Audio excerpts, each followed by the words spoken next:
আজকের গল্পটি শুনে আপনি আপনার চোখ থেকে পানি ফেলতে বাধ্য হবেন। তো আশা করি গল্পটি শুনে আপনাদের অনেক ভালো লাগবে। তো পুরো গল্পটি শুনুন। আমার পাশের বাসার একটা মেয়ে, নাম মিম, আর আমার নাম ইমু।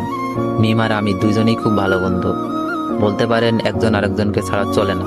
হঠাৎ করে একদিন আমি মিমকে মজা করতে করতে বললাম, মিম, আই লাভ ইউ।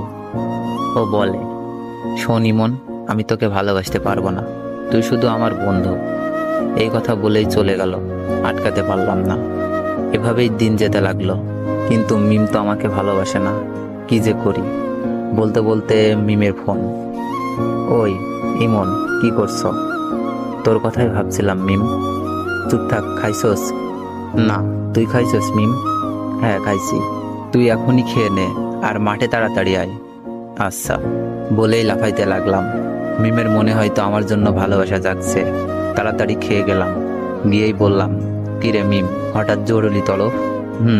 সামনে আমাদের এক্সাম রে, খুব টেনশনে আছি।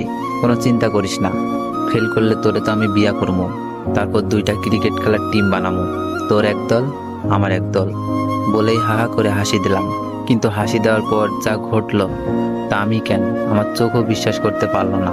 এমনভাবে আমার গালে চড় মারলো যেন গাল দিয়ে ধোয়া বের হচ্ছে।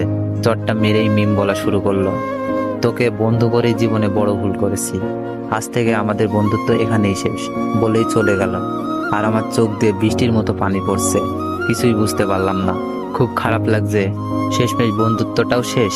কেমন জানি স্বপ্ন স্বপ্ন লাগছে, তাও কিছুই করার নেই। অশ্রু ভরা চোখ আর বুক ভরা কষ্ট নিয়ে বাসায় আসলাম। এসে শুয়ে পড়লাম। বালিশটাও ভিজে গেছে। পুরনো স্মৃতিগুলো মনে পড়ছে। প্রতিদিন ওকে ফোন দিয়ে ঘুম পাড়ানো, ঘুম থেকে জাগাতাম। দিনে কমপক্ষে 100 বার ফোন আর মেসেজ তো আছেই। সব স্মৃতিগুলো মনে পড়ছে। আমাদের বন্ধুত্ব শেষ হলেও আমি ঠিক আগের মতোই ফোন দিতাম, মেসেজ দিতাম। মিম খুব বিরক্ত ফিল করতো, তারপরও কথা বলতে চাইতাম। হঠাৎ একদিন দেখলাম মিম পার্কে বসে এক ছেলের সাথে হেসে হেসে কথা বলছে, যেন কলিজাটা ছিঁড়ে যাচ্ছে। তাই বাসায় এসে পড়লাম। বুকটা ব্যথা করছে, তাই ভাবলাম মিমকে একটা ফোন দিই। অনেকবার কল হওয়ার পর রিসিভ করলো। মিম, বুকে ব্যথা করতেছে। মিম বলল, ব্যথা করা ভালো, এখন আমাকে ডিস্টার্ব করবি না, পরশু আমার এক্সাম। আমি বললাম, আচ্ছা, নাপা খেলে ব্যথা যাবে? হ্যাঁ যাবে, এখন আর ফোন দিস না প্লিজ, কিছুই পড়া হয়নি। আমি বললাম, কয়টা খাবো? তোর যতটা খেতে মন চাই খা, প্লিজ ইমন, আর না। আমি এবার বললাম, লাস্ট একবার, ভালোবাসিস? মিম এবার বলল, ইমন, এইসব কথার কোনো মানেই হয় না, আমরা জাস্ট ফ্রেন্ড। তোর অনুরোধে কিন্তু দ্বিতীয়বার ফ্রেন্ড হয়েছি, তাই যা বলোস ভালো করে বুঝে বলিস। থ্যাঙ্কস মিম, রাখি। ওকে রাখ, আর ভবিষ্যতে এ যেন এমন কথা আর শুনি না। ওকে। ফোনটা কেটে দিলাম। একসময় মিম মেয়েটা সারাক্ষণ আমার খবর নিত, এখন আর নেয় না। আর জিজ্ঞেস করে না কাউকে পছন্দ করিস কিনা, আর আগের মতো কি করতে হবে বলে না। হঠাৎ বুকের ভেতরে আবার চিপ দিয়ে উঠল।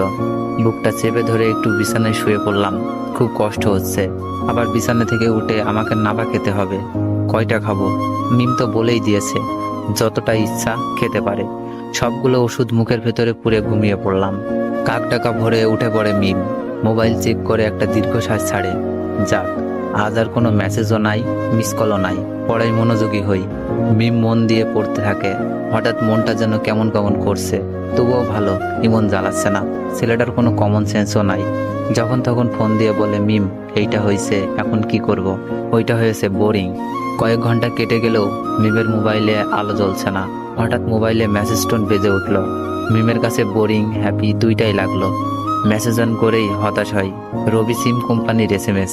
রবি সিমকে কয়েকশো গালি দেয় সে। ঘড়ির ঘন্টার কাঁটা ক্রমশই বেড়ে চলেছে, কিন্তু একটি বারের জন্য ইমনের মোবাইল থেকে কল আসে না। হঠাৎ মিমের স্মরণ হয় কতদিনের কথা। ইমন বলেছিল, মিম, বুকে ব্যথা। ওর ভুরু যুগল কুঁচকে যায়, মুখটা কালো হয়ে যায়, বুকের ভেতরটা খা খা করে ওঠে। মন থেকে কত রকম ভয় করছে। রাত 9টা। মিম একদম পড়তে পারছে না। বারবার ইমনের কথা মনে পড়ছে। ইমনের মেসেজ তো তার বোরিং লাগতো, কিন্তু সে কেন এখন ইমনের মেসেজ খুঁজতেছে? কিছুই না ভেবে ইমনের নাম্বারে ফোন দেয়। তো গল্পটির সেকেন্ড পার্ট চাইলে বেশি বেশি কমেন্ট করুন, আর ভিডিওটিতে একটু বেশি বেশি কপি লিঙ্ক করে দেন।